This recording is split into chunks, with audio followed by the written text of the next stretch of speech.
Magandang araw po sa inyo mga ka-hunters, at ayan, pin-introducing ko po sa inyo ang Panginoong Hesus. Basahin po natin yan sa Hebreo 10 verse 7 po. Yan, nakasulat po sa dyan.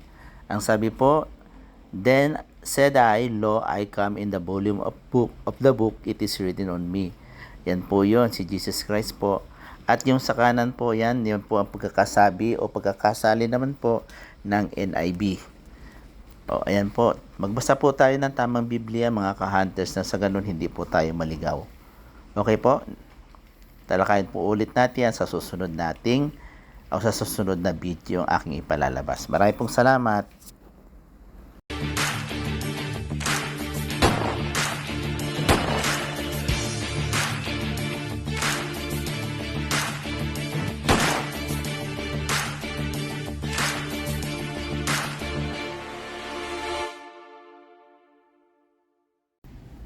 Okay, ito po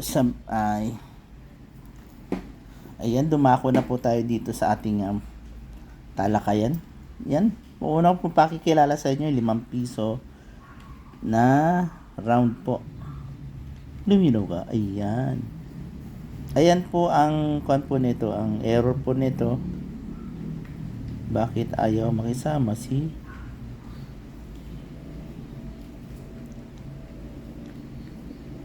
yan po, nakikita nyo po sa pisngi na yan.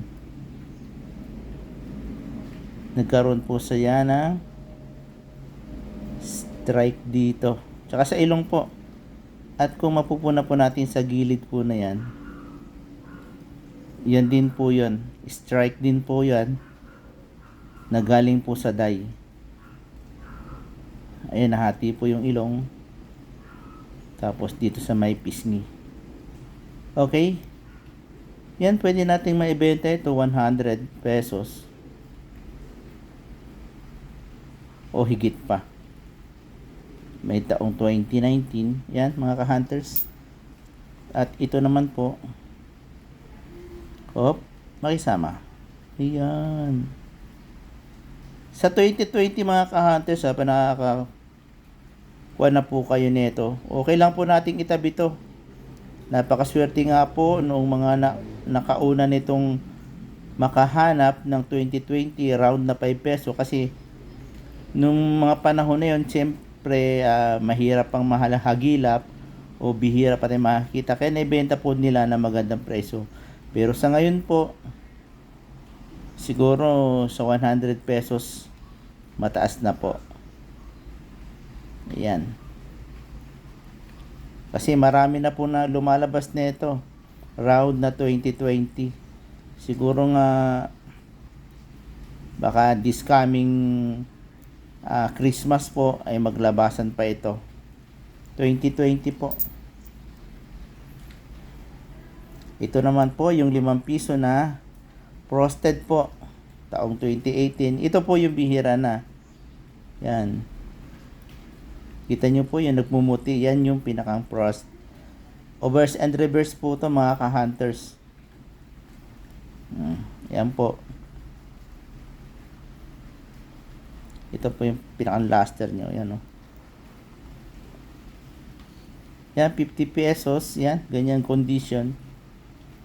Bebenta po natin to.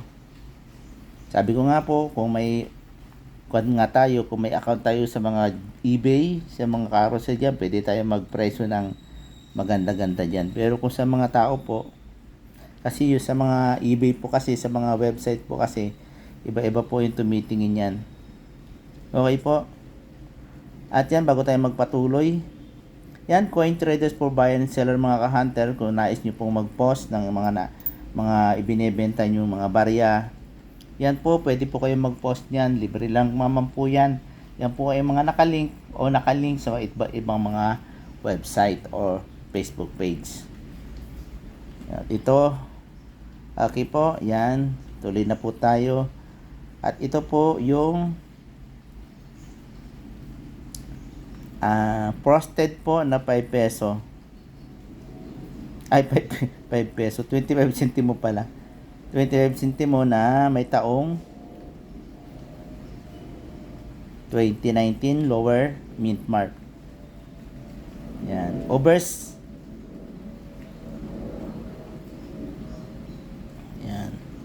Oversport lang po ito ha, mga ka-hunters ha.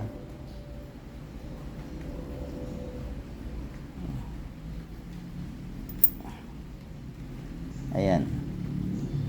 Ang reverse po nito wala. Di ba? Ayan po.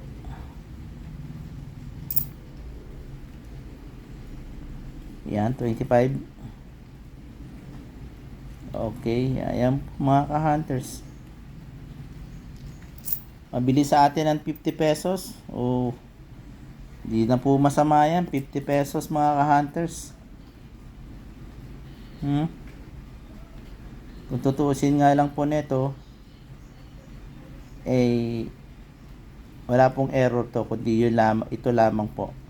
Kaya kung may magkaroon naman po ng magka-interest po, so bakit hindi po natin ibenta? Ayan. Okay? Mga hunters, maraming pong salamat. At sana, paalala ko po muli, magbasa po tayo ng Biblia. Ayan. Yung pinapakita ko mo sa una, basahin po natin yung tamang Biblia nang sa ganun hindi po tayo mailigaw. Dahil nga po, malapit na po ang pagbabalik ng Panginoon. King James po or ang Biblia po 1905, sa King James po sa English 1611 po. O ayan po mga ka-hunters. Okay, maraming pong salamat mga ka-hunters at yan, naway ingatan po ng Panginoon ang ating pamilya, ang ating kabuhayan, gayon din ang ating mga siyempre ang ating mga mahal sa buhay. Maraming pong salamat at God bless you po. Bye bye.